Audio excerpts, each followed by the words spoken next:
বন্ধুত্ব এক অমূল্য সম্পদ। বেন সিরাক, রচনাবলী ৬ অধ্যায় ৫ থেকে ১৭ পদ। মধুর আলাপ কত বন্ধু আনে, স্নিগ্ধ কথা নিয়ে আসে কত প্রীতি সম্ভাষণ। কাউকে বন্ধু বলে করার আগে যাচিয়ে নাও তাকে, সঙ্গে সঙ্গে তাকে যেন করো না বিশ্বাস। এক ধরনের বন্ধু আছে যারা যতক্ষণ সুবিধা পায় ততক্ষণই বন্ধু হয়ে থাকে, তবে বিপদের দিনে তোমার পাশে তারা কেউই থাকবে না। এক ধরনের বন্ধু আছে শেষকালে যারা শত্রু হয়ে ওঠে।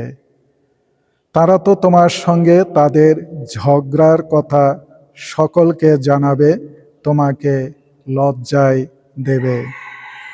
এক ধরনের বন্ধু আছে যারা তোমার ভোজন সঙ্গী হয়, তবে বিপদের দিনে তোমার পাশে তারা কেউই থাকবে না। তোমার সুদিনে তারা হবে যেন দ্বিতীয় কোনো তুমি। তোমার লোকজনদের উপর তারা ইচ্ছামতো কর্তৃত্বই করবে।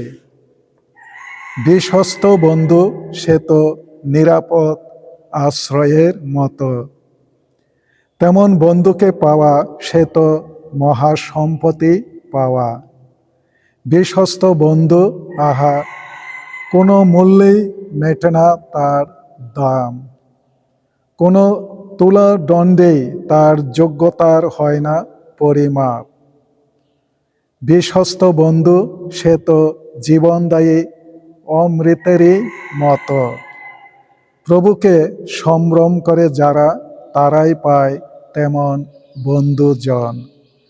প্রভুকে সম্ভ্রম করে যে মানুষ, সে বন্ধুত্বকে সুপথে নিয়ে চলে। সে নিজেও যেমন, তার সঙ্গীও তো তেমনই হয়ে থাকে। প্রভুর বাণী।